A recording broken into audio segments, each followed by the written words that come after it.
What do we really know about the Marines and how much of it is myth? Today on the Hot Sheet, we go inside Netflix's four-part docuseries, Marines. We sit down with Corporal Pryce Seymour and Major Hector Alejandro.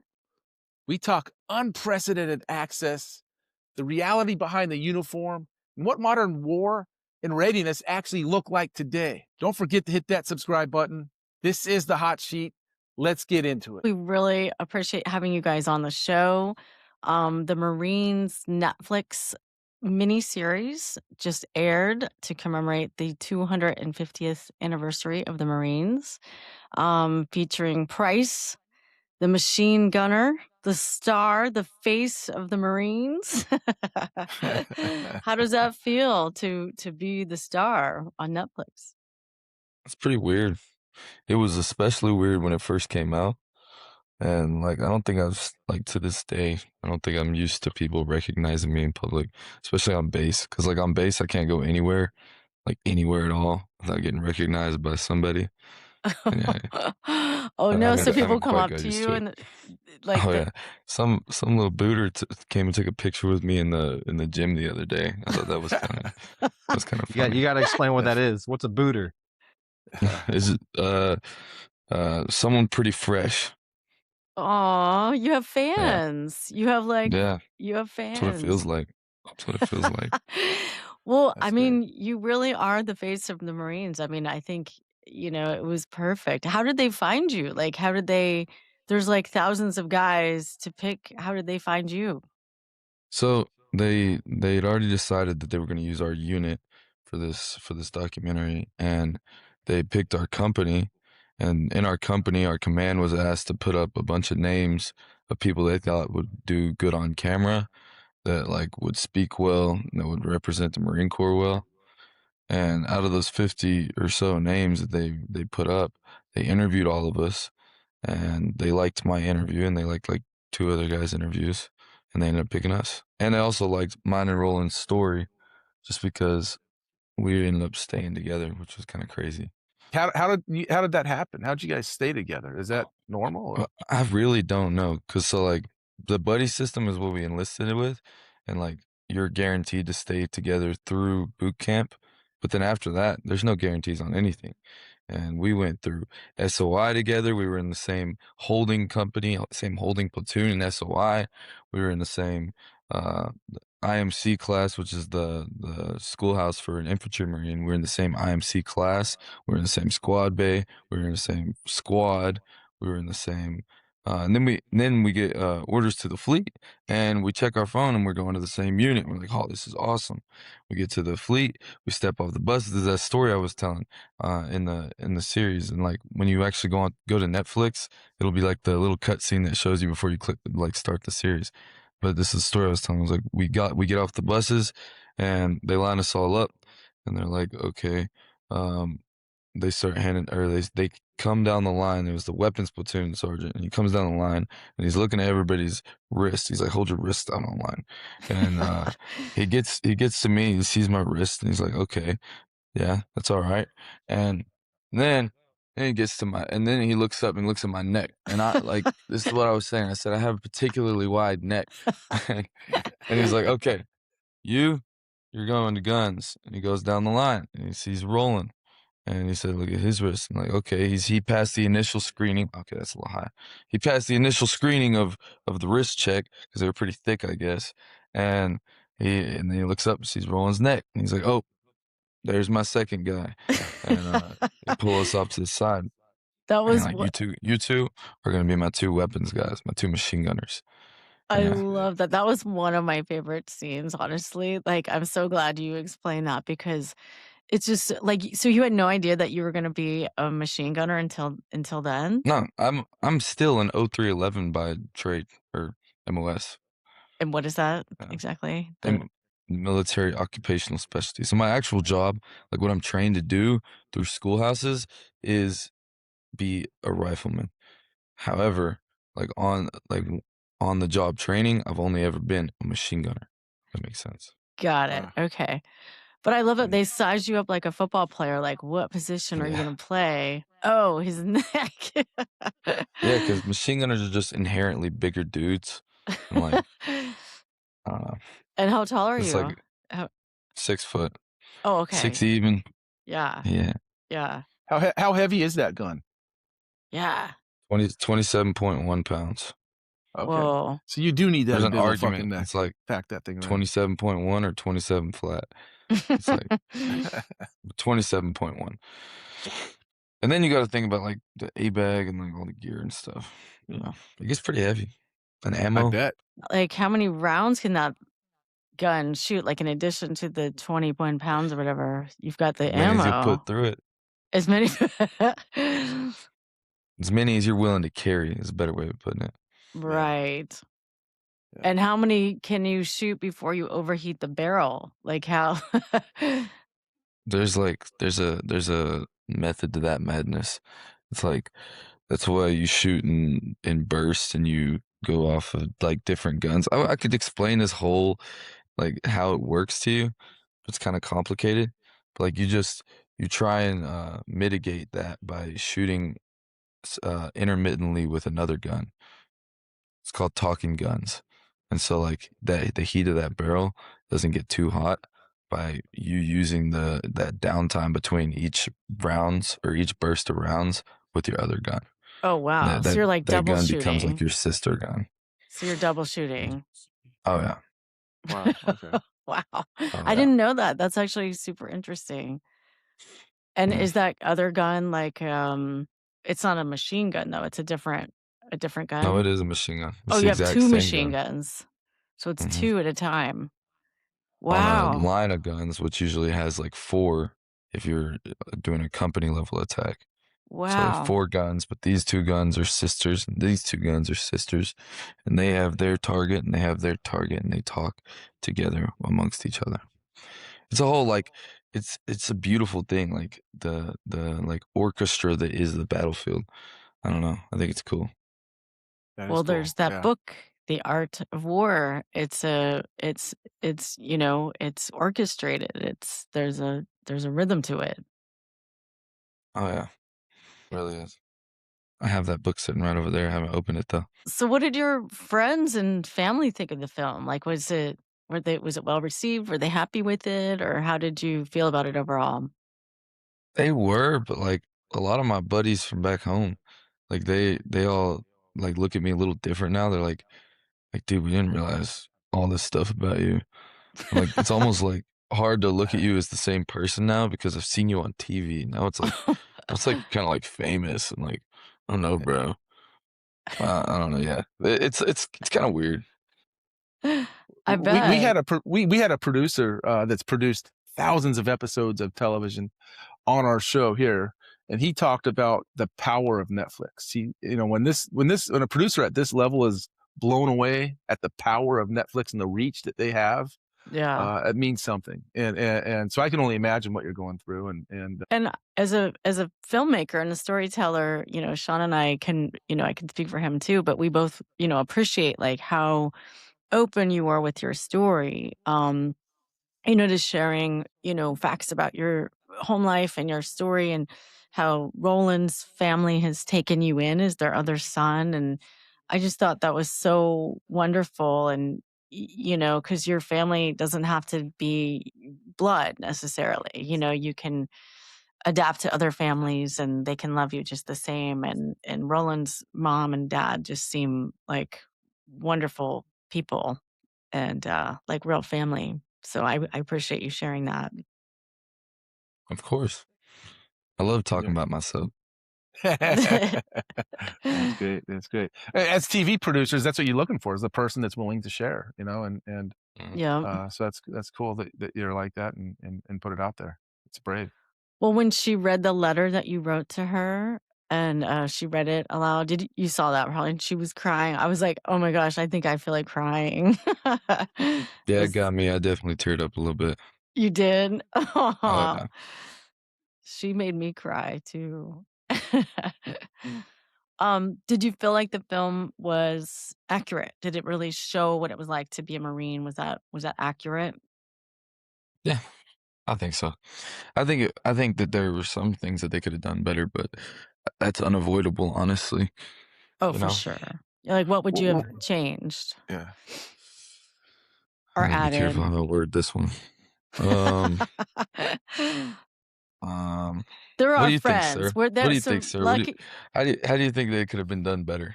What are the I think, shortcomings of the film? yeah, I think they had a good balance between showing the lull that happens between a lot of training and Mhm. telling a story through a narrative form, through a 4 episode arc, which is a challenge when in reality, those 4 episodes happened over really at least a year's period. And some of it was a little bit of a different order than the times when it was recorded, but it was important to tell that cohesive narrative so that the viewers understood what was going on, and they were presented information at a time that made sense from Did he? a narrative standpoint. And I'm not speaking on behalf of the producers. I'm speaking on behalf of the Marine Corps wanting to tell our story. Okay. Oh, Year and a wow. half. So it wasn't like they were with us every single day for a year and a half, but it was like they were here for spurts of time. And from the day they started filming, like the first time I was on camera to the last time I was on camera it would have been March of 2024 was the first time. Last time would have been October of 2025. So that's about a year and a half, right? Yeah. Give or take. Wow. Yeah. Yeah. Give or take. Yeah. And that was way after deployment.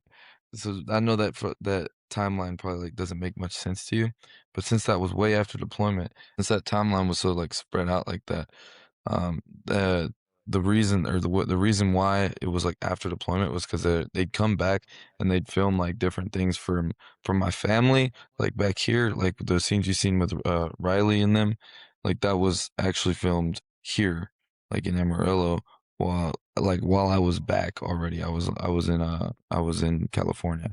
And also they came to California like a few months ago. This was the last time I was on film, and they were recording me filling in some gaps that they could have had or that they had from Certex, that night raid. So like a lot of that night vision film you're seeing is not from actual Certex. It's Oh, from me and like two of the other guys in the unit I was with at that time, just out in the back, gillied up and shooting, like walking around, filling in blanks.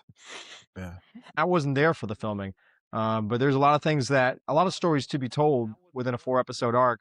So there's a lot of decisions to be made on what stays and what goes. You guys know that very well, and we're glad that a cohesive narrative that anybody can follow, which is really the whole purpose of this show. The Commandant wanted to make sure that he feels like Americans in general are probably sleepwalking into the next big major conflict.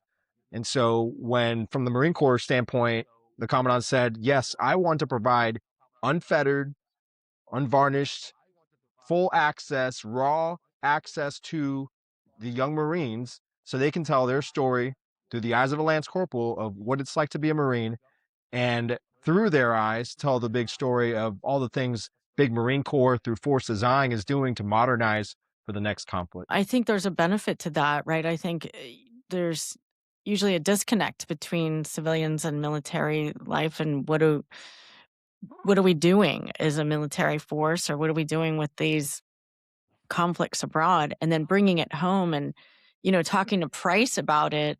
um you get to see his perspective and understand, like, he is the guy. If we go to war, like, Pryce is going. And for me, it makes me feel like, well, I want to protect Pryce. I don't want him to go. Like, like, I know you want to go, Pryce, but we don't want you to go. So it gives you like this different perspective of like, yeah, you better understand what's going on in the world because there's a big price to pay for that. The Force Design Initiative, like, how that was the first time I heard about it in the film. Can you explain what that is, what that means, and how it affects you? Force design is really all about taking all the assumptions of what a Marine Corps should have, should do when you're at a future next generation conflict, or really a conflict today. Do we have the right people? Do we have the right equipment? Are we employing the correct concepts when you're not fighting in counterinsurgency, you're fighting another near peer adversary, and are you going to have assured connections to things like networks and communications satellites that we've come accustomed to? So we have to take a whole new approach to how they design the force, how they design the Marine Corps, and really going back to some of our amphibious roots, making sure that we are making a capability that the Navy can employ as early as possible in an amphibious operation.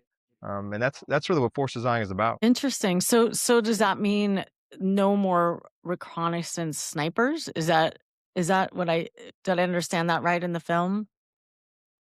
Yeah, and that's a part that is constantly evolving, because force design is not just one static plan. It's a dynamic plan on what do we need and when do we need it. So since filming, things have evolved a little bit, but what does remain is the capability of a designated marksman still exists within the Marine Corps. It's not organized the same way that it was when filming started, and you see the Marines kind of dwelling on that for a good bit, talking to the Commandant about that. So while the scout sniper platoons don't exist in a regular infantry formation, that capability that a scout sniper provides is organized in a different way so that it's still accessible to Marines in a combat environment. It just seemed crazy to let the sniper go away. So they're still there. They're just organized differently.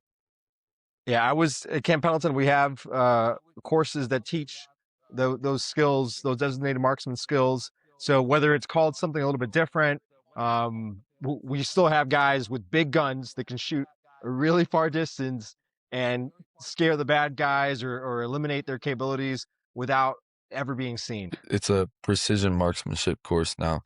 Like they'll go to and there's precision marksmen who are under an APM, which is an advanced precision marksman. They go to Quantico.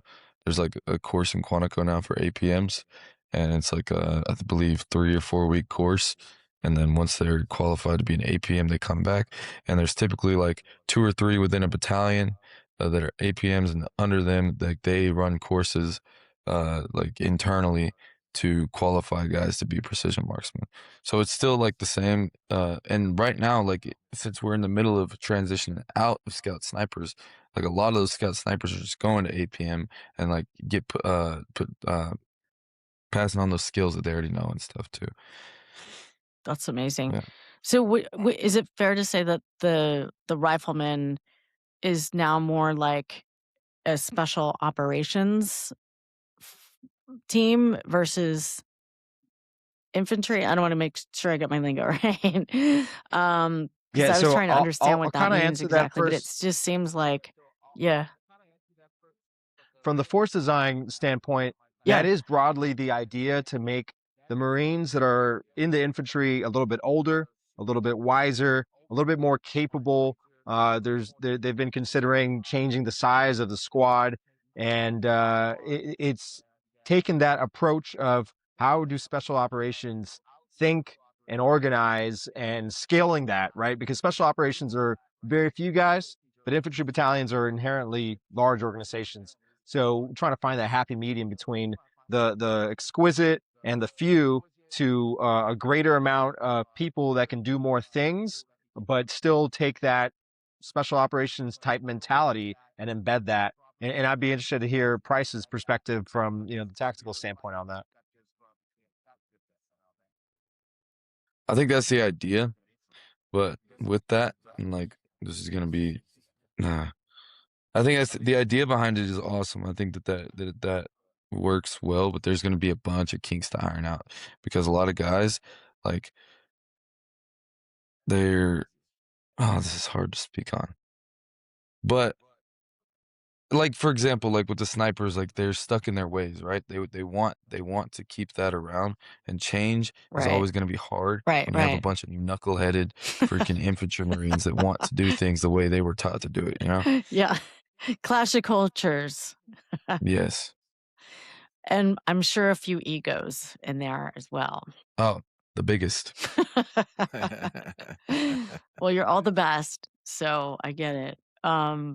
But yeah, no, I can imagine it's hard. It's it's like a big tanker ship. It's hard to make change. It's hard to kind of turn when you've got, a big versus a speedboat that's easier to kind of whip around. Yeah, so it's so interesting. What about, there was a quote from Sebastian Junger in the film. I didn't know this, but apparently 90% of the soldiers killed in the Ukraine were killed by drones. I did not know that. How do you guys address drone warfare? And does that affect you at all? Or is that something to consider? Yeah, something I think about every single day. That's terrifying. I hate drones.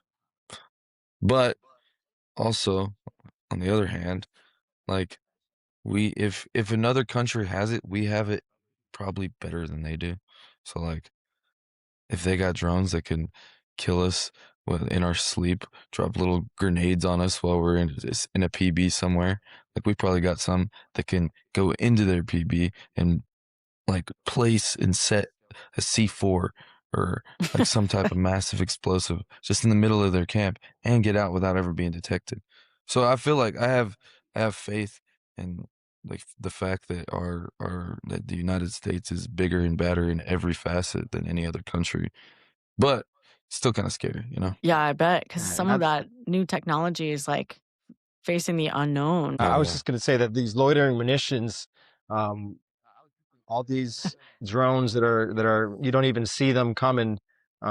We're learning a lot from the Ukraine war, and that's an advantage that even if we don't have necessarily boots on the ground, there's a lot that's going on behind the scenes from the Marine Corps standpoint to understand and study the tactics that both the Ukrainians and the Russians are using so that we can stay abreast and in Israel and other conflicts around the world, learning on what's working, what's not working, what do we need to get more of, and how do we need to change the way we fight so that when that next battle happens, we're ready. Does the Commandant, did you say he thinks we're all sleepwalking our way into the next third war? Yeah, so broadly speaking, he's Is worried that what that he's the next conflict, whatever it is, Americans are not paying attention, right? So that's one of the things that was an impetus for this project, making sure that Americans are paying attention to what it means to be in conflict and all the things that the Marine Corps is doing to A, prepare for it, but B, who are these guys that are going to fight the next war? And maybe there's people who the stories that you hear in Marines, maybe there's people who hear that and they say, I want to be a part of this organization because you got all these badasses that are serving their country, but more importantly, taking a important step forward to preparing for the next major war. There was a quote in there, Pryce. I think you said this. It was my favorite. Grunt by trade, machine gunner by bullet, and badass by default. Is that you? That's me. That should That's the be one. like in a plaque somewhere. That was amazing. That's the one.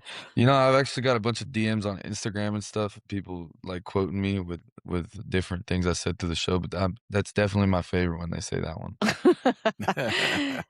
And that's original. That's who from the signs up heart. for the Marines, right? Oh yeah, most definitely. Did you know that you wanted to sign up for the Marines? Did you look at other branches, or was it Marines? Not really, just because Roland's dad is a Marine. He was an 11, which is what I am now. So yeah, no, I never really even came to mind. Plus, I heard plenty of stories from him about how bad the other branches were, and like in comparison to the Marine Corps. And I was just like, yeah, I want to be that guy.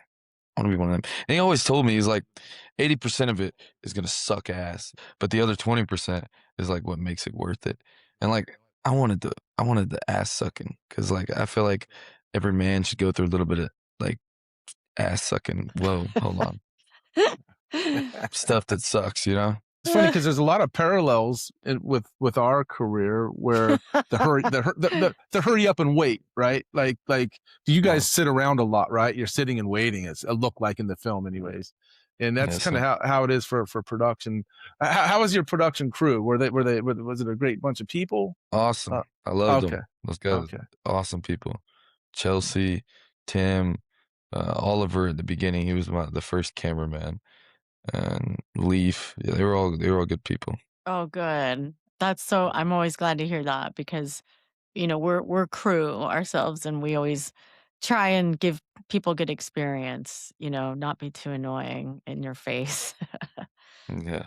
Was there anything about filming that surprised you or changed your perception of what it takes to put a film together? Yeah, for sure. How much they actually recorded and like how long like they would spend with you for a little clip that would take 5 seconds on the actual screen. Yeah. Like there's so much that goes into it. I never realized that. Yeah, there's thousands of hours or hundreds anyways that get left on the edit floor, and they'll spend spend so weeks. much. Yeah. So, in your guys' perspective, did you feel like the film showed an accurate version of what it was like to be a Marine, to train, to what that, did it kind of check the box on the mission? For sure. Definitely. I think so. I don't think that there's a lot of things that it left out that it can't really capture on film because like even the camera wouldn't do it justice. Just like little rites of passage and stuff. That's how I'll put it. That we have to go through, especially in the infantry. But is it like secret stuff? That, like you can't film it, or no, you can if you wanted. I don't know, but no, they didn't do it though. And yeah, I think that was left out. But beyond that, just especially like the hurry up and wait, like you're saying, like the lull, and like when you're not training, and I feel like they did a good job of being with us and capturing like genuinely capturing like how we are like in the in between, Yeah. Being on those boats, like it just work out, right? I mean, that's all you do. I mean, what else do you do on a boat like that? And eat and smoke cigarettes. I was a chain smoker on the ship. What? I don't even smoke cigarettes. Yeah, I'd smoke like a pack of cigarettes a day. I got to the point where I was smoking Camel Crushes, those menthol ones. I'd pop a little ball in it. Yeah. And when we'd stop in different places like Indonesia and Australia, I got different flavored cigarettes because they had weird flavors there. And like I was a little smoker, and I don't even smoke now because when I got off ship, like I went from smoking a pack a day on ship and I didn't touch another cigarette after that, and like I was fine. So I don't get when people say that they get addicted to it, but whatever. Did you inhale? Oh yeah. I was smoking the cigarette. I wasn't just doing vape tricks with the cigarette smoke. So there's always this there's this myth of the Marine, that's prevalent in movies and TV and stuff like that. How would you describe that myth of the Marine, and what is the difference between the reality of being a Marine and the myth? You're gonna have to describe the myth a little better. Well, the myth is just like, the ultimate warrior, like badass, like indestructible warrior. Like that's what I think of when you say like myth of the Marine. They're just gonna like be the first ones there and attack. And I think that's what I think of when I think Marines. And I think the film that showed that to be true, I guess. But from your perspective, do you think that there is a myth, and how does that compare to the reality of being a Marine? I think that you just described every single Marine to a T, Jen. I don't think that you left anything out, and I think that is exactly how every one of us is. Well, there you go. I did it. I did it. Do you have a favorite Marine movie? Oh, I definitely do. I don't know, actually. Because I like Jarhead, but I feel like that's too basic. I don't know, sir, what's your favorite Marine movie?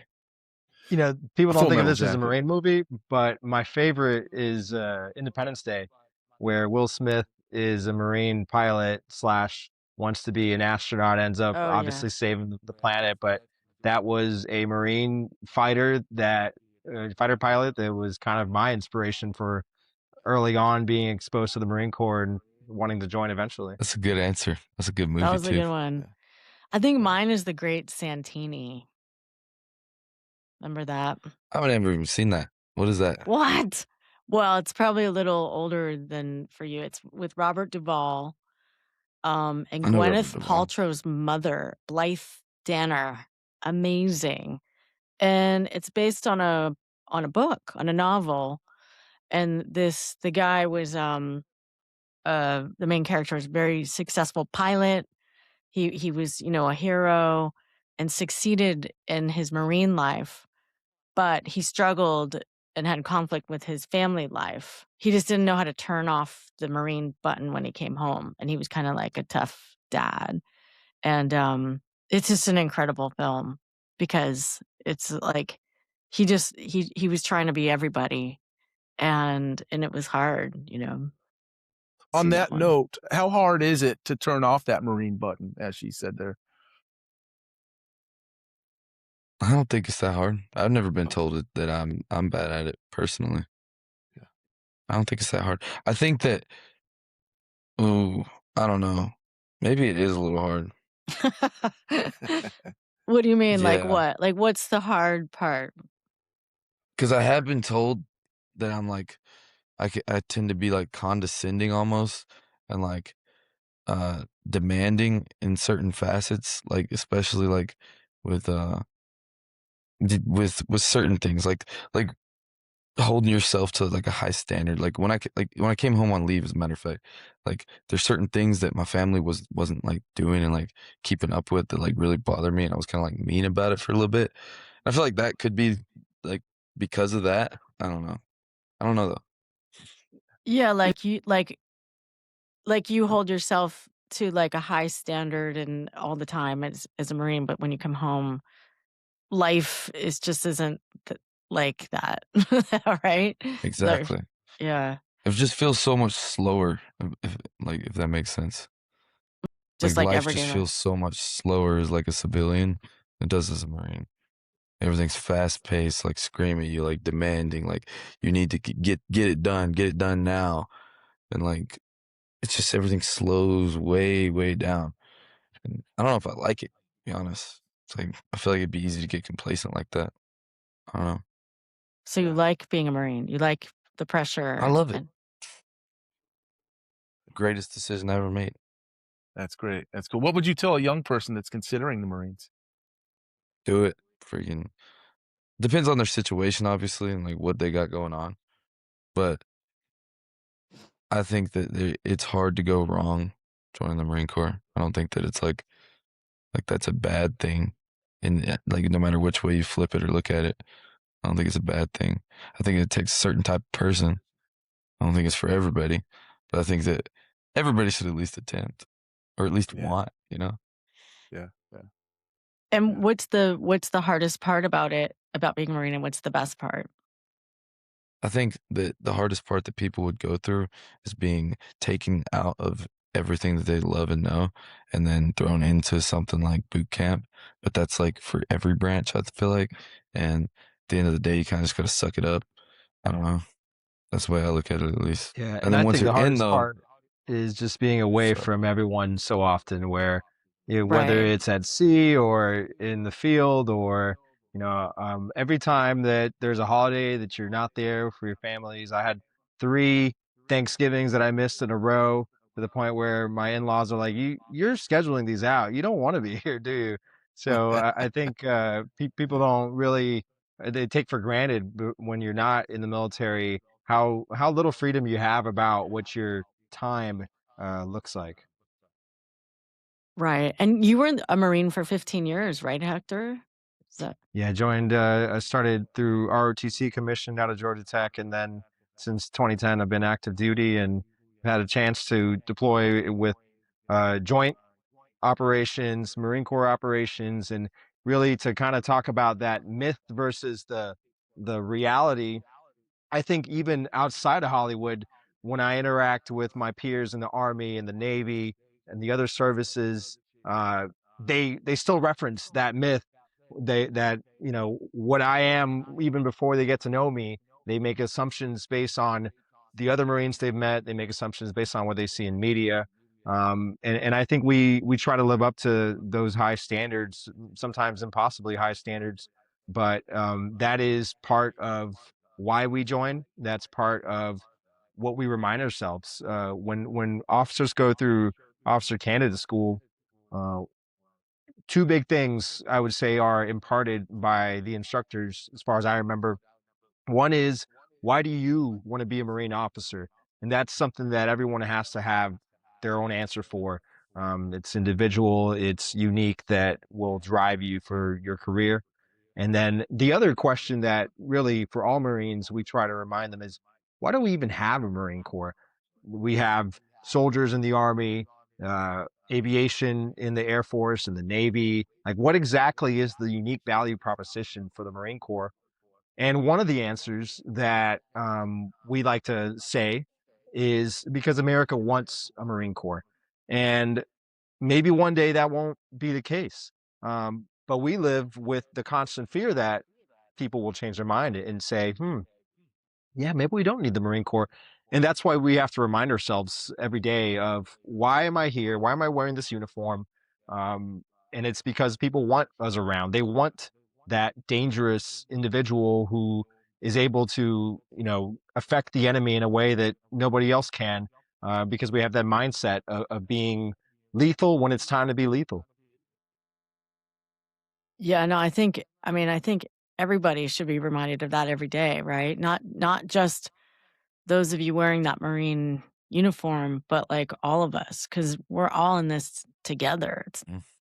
You only Yeah, get one what crack at this thing called life. yeah, yeah. When I saw the show and they were getting rid of the scout sniper, uh, I was like, wow, are they like totally cutting the Marine Corps? Like, what's going on here? And to me, as a citizen, I was worried. I mean, we need the Marine Corps. We want the Marine Corps. So hopefully that never goes away. I could speak to that a little bit, and I feel like the reason why that feeling was probably induced in you in the show was because the way that they portrayed our unit disbanding almost seemed like the end of the world. and Yeah, and yeah. like also the snipers going away, like they thought that whole ceremony, like some people have came to me and asked me like that whole like ceremony and stuff at the end, was that like just the snipers disappearing? Were you still in 1-4? No, clearly error on that. That was our unit disbanding because our unit's no more, like 1-4 entirely. And then we all got scattered to the winds to like different units. Yeah, they definitely made it seem like it was like a drastic thing, like a terrible thing happening. But it Yeah, wasn't. that's what it felt. That's what it felt like. Exactly what it felt like. And yeah, got it.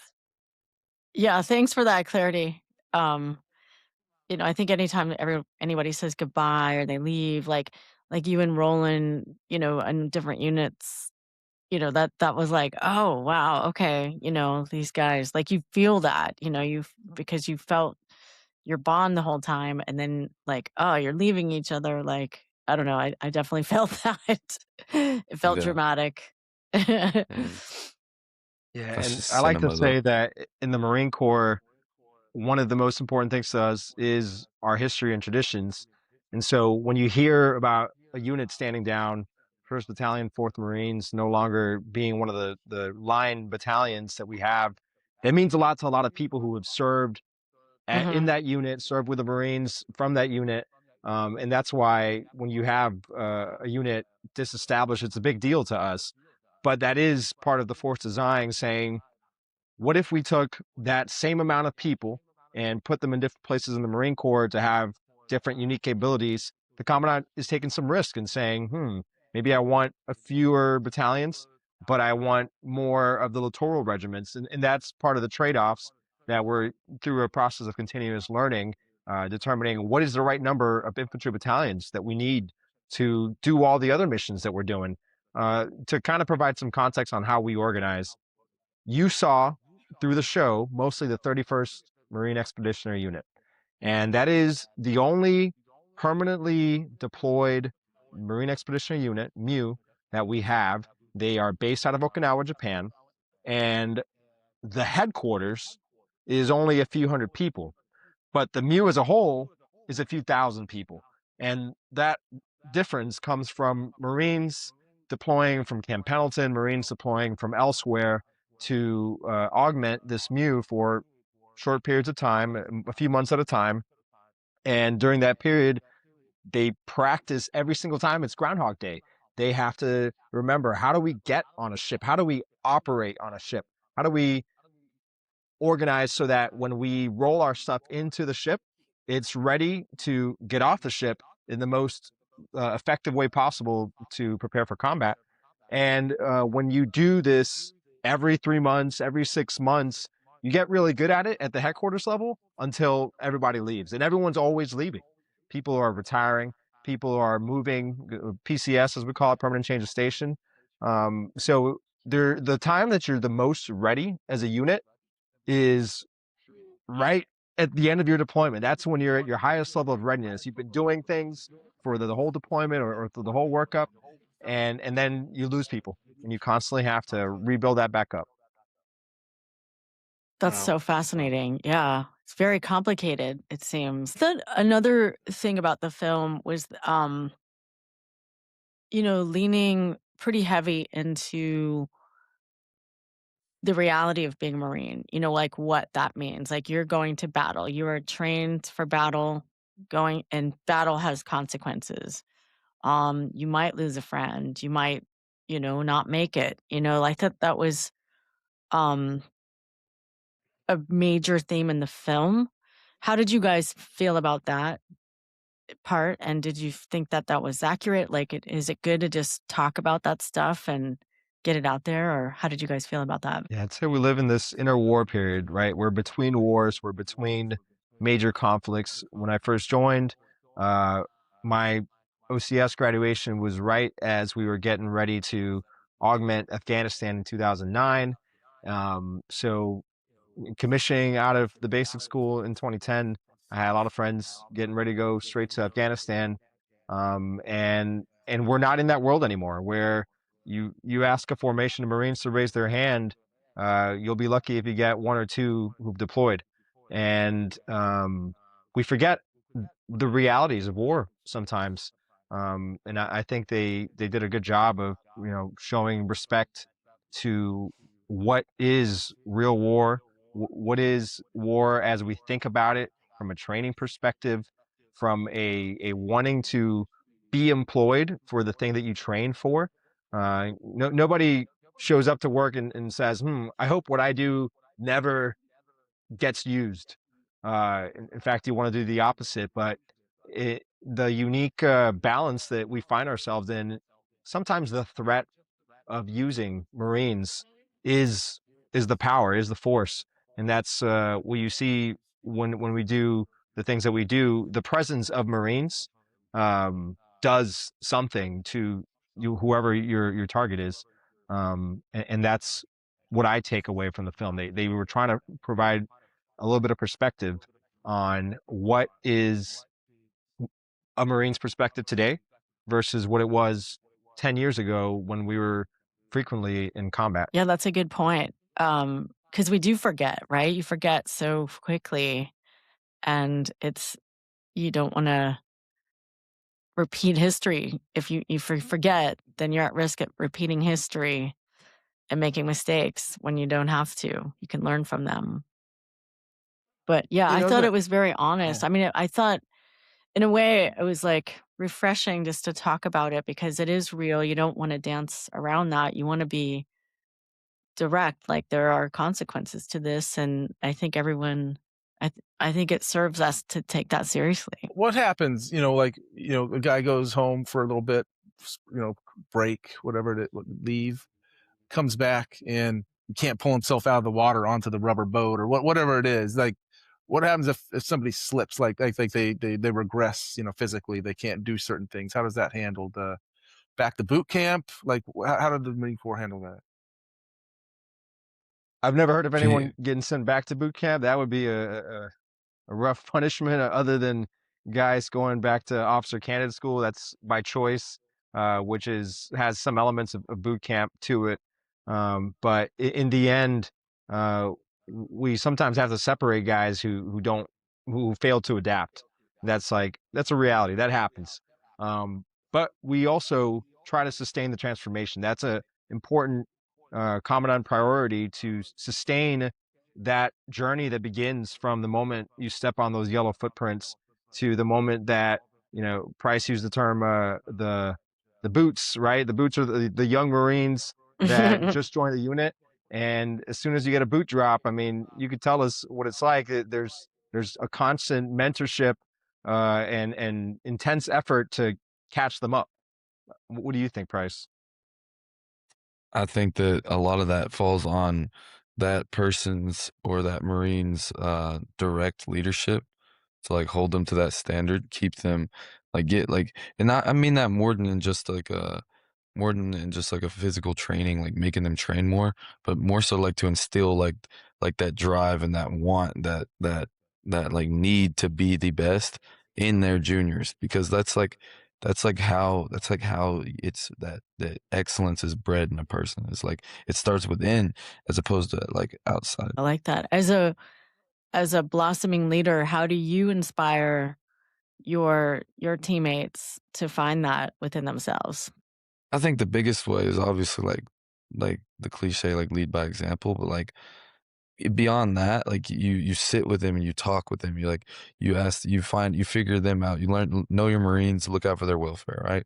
You know them intimately, and I don't mean that. That sounds weird. I'm gonna use a different word. You know them very well. You know them very Sorry. well. Like you know them better than they know themselves, essentially, and like you give like little hip pocket classes and like tell them stories about like how you have had gotten through different problems that they're going through, and like just like be a good dude to them, and like and show them like what they can be, and like it always works for me. At least it worked for me. Like I saw that and I saw what I wanted to be.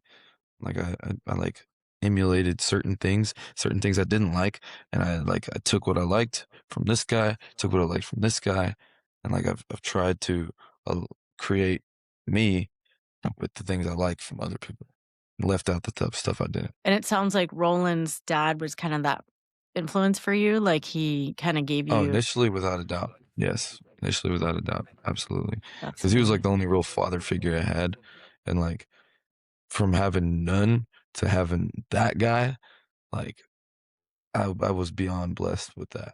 That's amazing. Beyond blessed. What did he That's say great. to you when he kind of like when you first came into his life? Like how did he like reach you? You know? It wasn't necessarily like one conversation. It was just like just living there for a little bit and seeing like how a family's supposed to work. How like they literally cook a home cooked meal for like 2 out of 3 of the meals every single day. Three if they're all there all day. It's 3 meals a day. You're home cooked. You eat as a family around the dinner table. You talk with one another. You visit. Like you go to they never missed a single sporting event. Not one of our football games. They never missed one of them. Even when I was playing basketball, just to play an extra sport my senior year, like they never missed one of my games of that. They never missed a track meet. Like in that's beyond just his immediate family. That's his grandparents, his aunts, his Oh. uncles. Like Wow. everyone like figures out how to support you, and like you do the same for them. Every Sunday they'd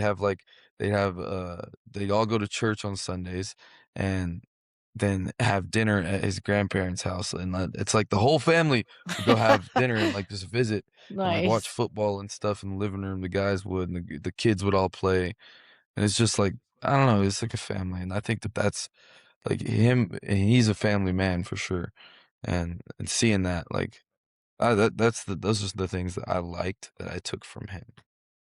That's amazing. I mean, honestly, I think that's the best kind of leadership is just show by example, right? Without a doubt. Well, I've no doubt you are becoming a great leader and will be one. What is your goal? What is your ultimate goal with the Marines? Like what do you want to be? I'm on the fence there because there's like so many different avenues or routes I could take from here on out.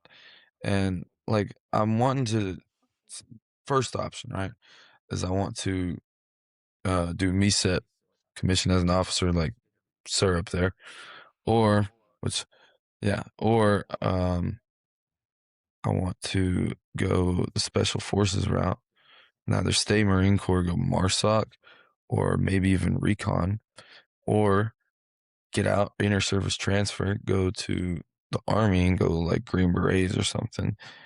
Because I heard that I just like what the Green Berets are.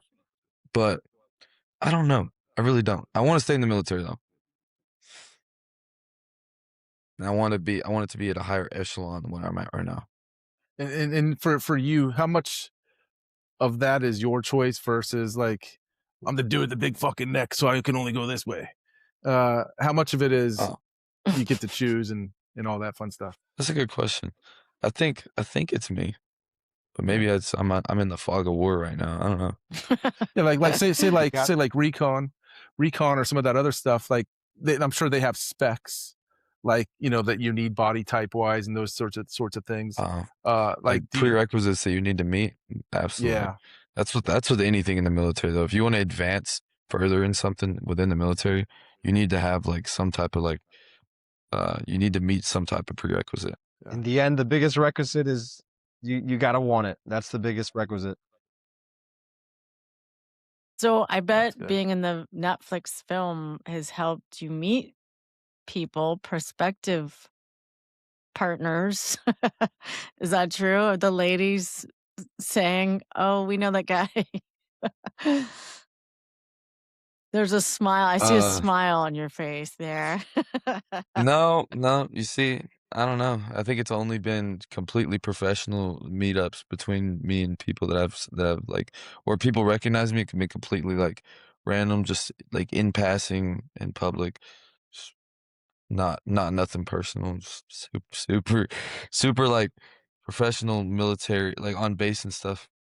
That's like pretty much all the attention I've got though. Is dating within the service? Is that the recommended thing because they get the lifestyle, or is it best to go out of the surface for dating? Well, they cut something out of the documentary where I tried something like within the service and it didn't pan out. So I'm gonna say personally, don't do it. But the different strokes for different folks. Yeah, and it's not always easier just because they're your spouses in the military. I mean, that's complexity of finding a place where both of you can be stationed, finding a battle rhythm that works for your home. My wife is a civilian, but I've had many Marines that work for me who were a military spouse, dual military families, and if you think it's easier because you're married military, it's probably twice as hard. Wow. Right. And then sometimes like the ship that you're on just has to go to some other continent and you're just gone. That was an amazing part too. Just like, no, we have to change route and go over here, which alters your schedule and where you can be and all that. Like out of all the current conflicts in the world, which one concerns you the most and how does that affect the Marines? I think the near peer adversaries definitely scare everyone the most, just because they're the most capable and they have the most assets, the most fuck you up assets out of anybody. Like any near peer adversary scares me personally. I'm not gonna speak for everyone, but And what does that mean exactly? Anyone that is like nearly or at, I'm not gonna say on par because no one's on par with America, but anyone, any other country who is close to being on par with like in a military sense, like a in a military Russia sense, or China. like a Russia or China, just like the other big I powers. see. War is so complicated these days, with the threat of nuclear war and drones and, robotic type of weaponry. And like, it's just it's complicated, it's almost like sci-fi, versus like boots on the ground. And, I just wonder how all those pieces kind of fit together in your mind, like in terms of conflict. Like, what is the real conflict? Where does it come from? And, I don't know if that makes any sense. Sometimes we, as planners, we think about we bin problems into two different courses: the most dangerous and the most likely. So yes, the most dangerous almost certainly going to be that near peer threat. But if you look at the history of the Marine Corps or just the past 30, 40 years, the most likely is probably something else. It's probably something that we're not expecting. It's probably something that's unconventional. And that's historically what we've been doing for the past 30, 40 years. Really, since Vietnam, I would say we haven't had a major conventional war, and even then, some would say even further back. So most likely, it's going to be something that we're not expecting, an enemy that we're not thinking about day to day, and that is why we train for the most dangerous. Because if you're prepared for the most dangerous, you have a little bit of flexibility, and it's a decision that changes the resources that we have in terms of force design. If you're prepared for the most dangerous enemy with the best weapons and the best defenses, then if you need to scale down to something much more, like I said, much more likely, you'd be prepared. Makes sense. Yeah. And how does any of these conflicts, how does that affect the Marines specifically? I guess it depends on the type of conflict. But how would that affect the Marines? Marines do what Marines do. We especially when you look at the platoon, the company level, they're handling their day to day, and it really doesn't matter who's on the other side, because they're going to take the same strategic approach to studying their enemy, to improving themselves, and it really doesn't matter where that adversary is coming from, what language they speak. We're going to prepare at by preparing those young Marines, just like you were asking about, how do we sustain the transformation, things like that. That doesn't change no matter who the enemy is. So we do what we have to do. Makes sense. Yeah. It's a complicated world out there. Price, do you read the news? A little bit. Because I I read keep the tabs. I read the news and it just feels like anything could go catch on fire at any time, It's definitely Yep. stressful. Yeah, I feel like without I always feel like they paint things that are happening in the world as though like we're all on the edge of our seats about just like nipping at the chomping at the bits, like ready to go. Like it's about to happen. But I don't know. Doesn't feel like that like day to day in the military, to be honest with you. It just feels like another day. Yeah, it's That's like in the good. doc, in the show they showed that Chinese ship off the back and kind of use that as a little bit of attention. Is that a pretty common thing? I mean, on deployment, yeah, the 31st Muse specifically, like yes.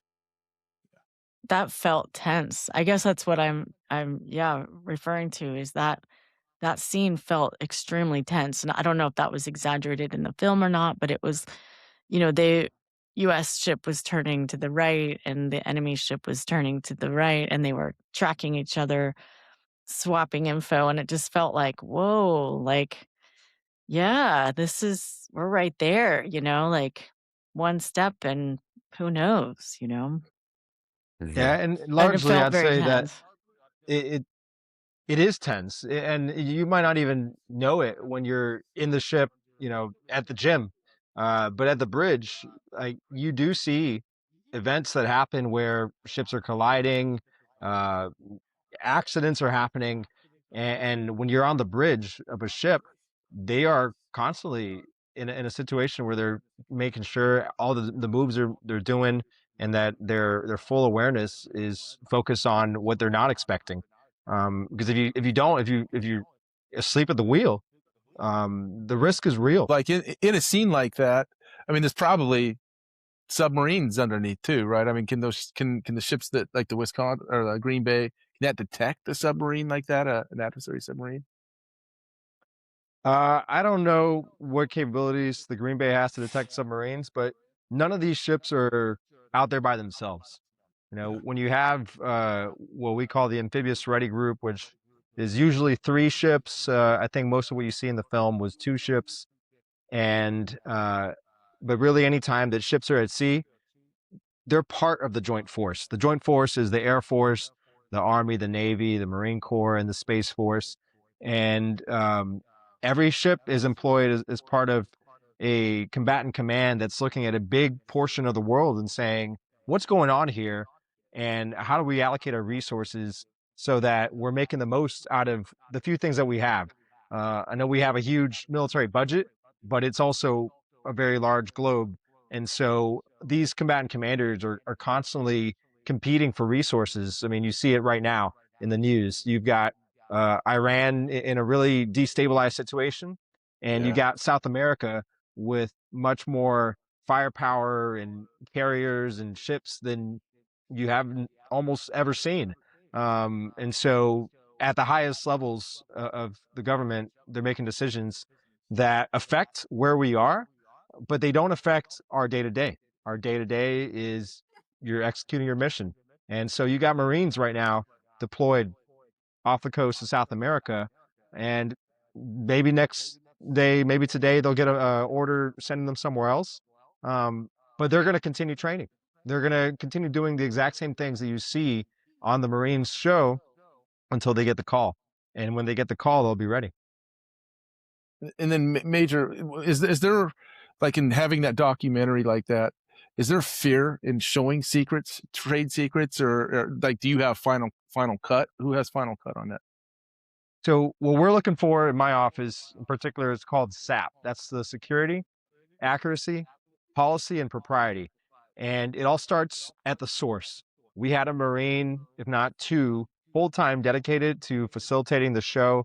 And when I say facilitating the show, I mean it was all Lucky 8, Netflix, Amblin saying, hey, we want to do this great idea. And us saying, well, we're going to try to make it happen as much as possible. And sometimes there's constraints, whether that's people, accessibility to, like, physical accessibility to spaces. But a lot of the spaces that you see are classified workspaces. And so we take mitigating actions in order to say, okay, you can film in this direction, and we're going to have to blur out those screens, and please don't show that face. But we ensure that OPSEC, operational security, happens at the moment of filming. There's scenes that are pretty rare in this documentary. For example, the F-35 cockpit. There's not a That lot of was footage from amazing. inside an Yeah, F-35 cockpit, that was and so that was a cool. process that required, ballpark, dozens of people, individuals' effort of watching that film and reviewing it and signing off on it just to get a few seconds of F-35 cockpit footage. So Yeah. we're Yeah. looking at security, making sure there's nothing classified, propriety, making sure that everything that is depicted is correct, from ranks and how you spell them.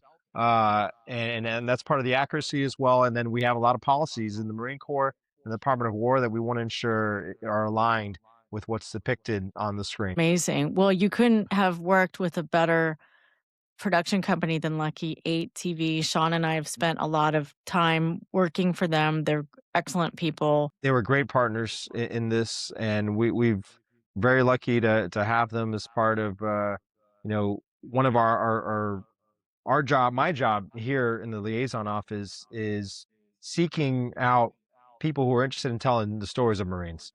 So whether that's in a scripted form or non-scripted form, some of the emerging media, and we've had other opportunities come up, but not everyone has the same expertise and professionalism, and Mhm. that's really important for us to find people who have experience doing this beforehand and who know how to be flexible.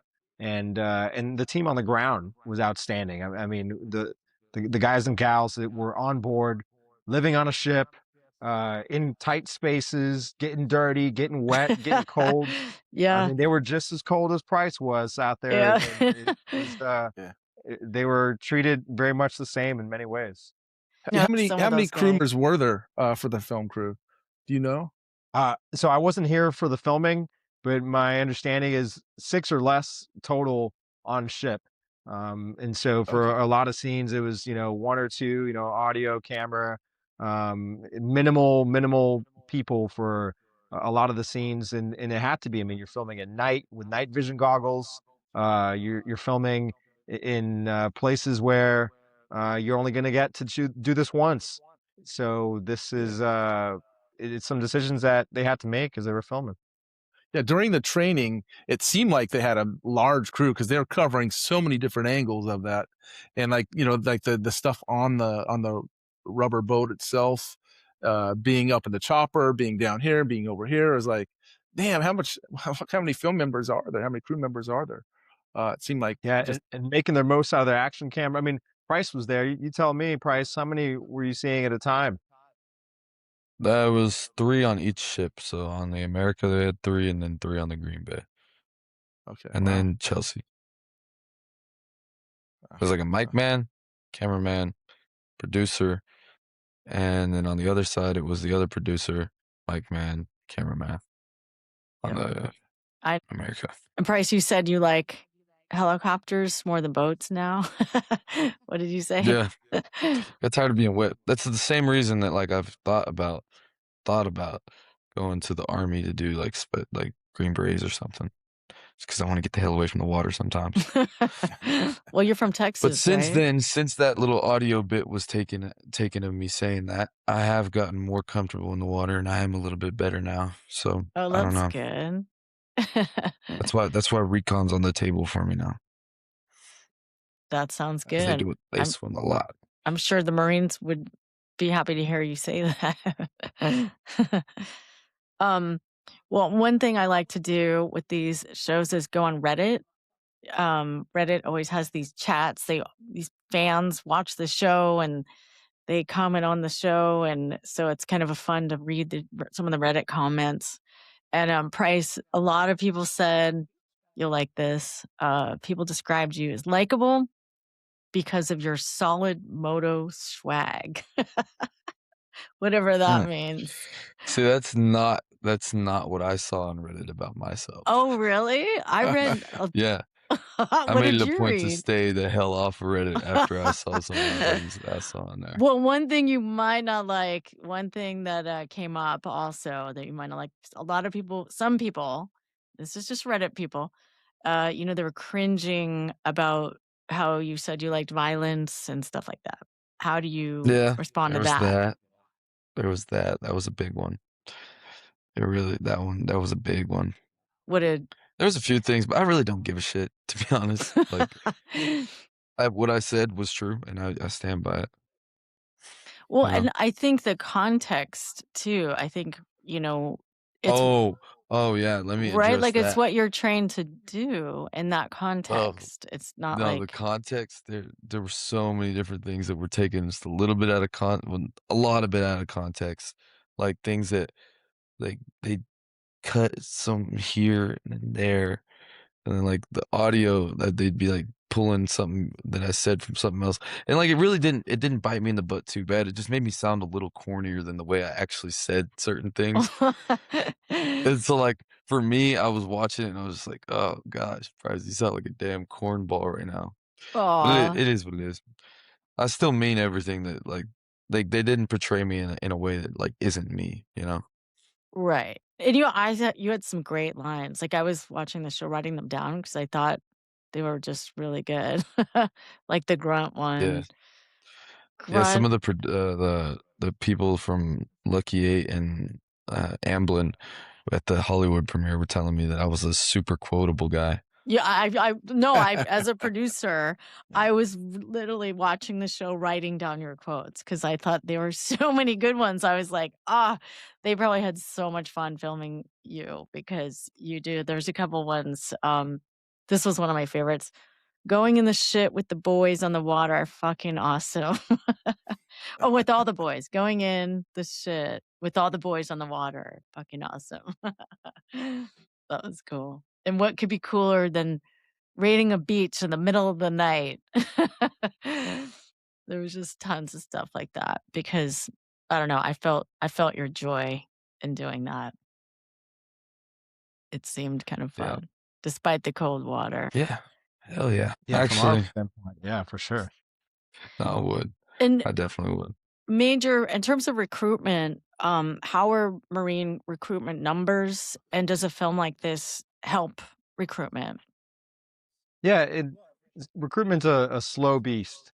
You have a certain period of time where numbers naturally go up because school's out, kids graduate high school, and that's when you really see the big waves. So the show's been out only for a couple months, but I think deeper than just the immediate recruiting numbers is having the show on the library of Netflix where people can stumble upon it and not know much about the Marine Corps and learn and see, like I said, unvarnished, raw, authentic.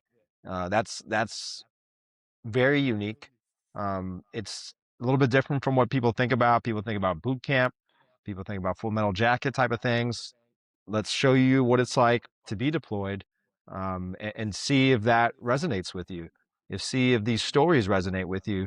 And I think that they did such a great job selecting the cast, selecting all of our Marines that have a diverse backgrounds, whether they had previous lives as educators or came in married, came in a little bit older, folks who've filling roles that aren't traditionally filled by people like themselves, and all these unique stories came together to tell what I thought was really compelling of what it's like to be on really any Marine unit.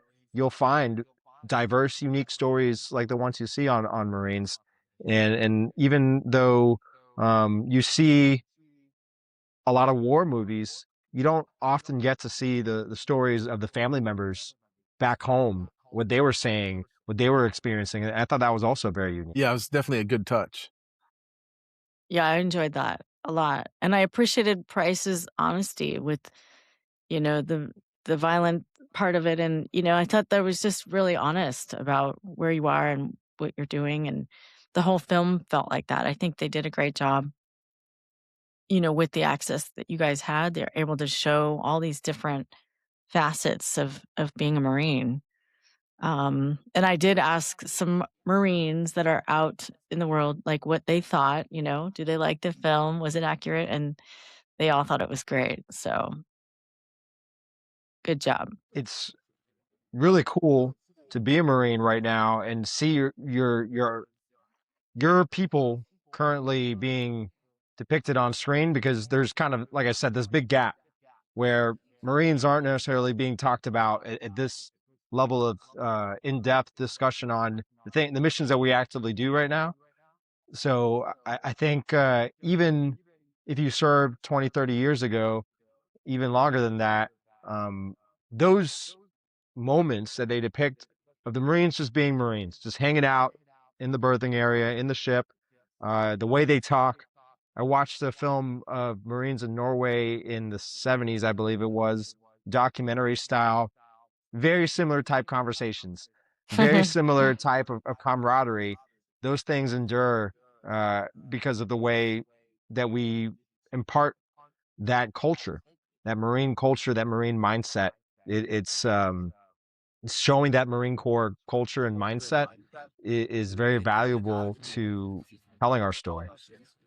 Well, that was another Reddit comment, was some of the older retired Marines had watched the show, and they all said how much they missed, their buddies and being a part of that action, and they were nostalgic about it, and just kind of could appreciate where Price is now in his career and what he's doing, and there was a lot of just wanted, they missed being a part of that. I thought there was quite a few comments like that in Reddit. And then just one thing I wanted to clarify: the Marines kind of commit to, or like this force of readiness. Is that just something? What does that mean exactly? Force of readiness, force in Yeah. readiness. When we say force and readiness, at any given time, there are thousands of Marines that are kept at a certain level of readiness to be out the door in a very short period of time anywhere in the world.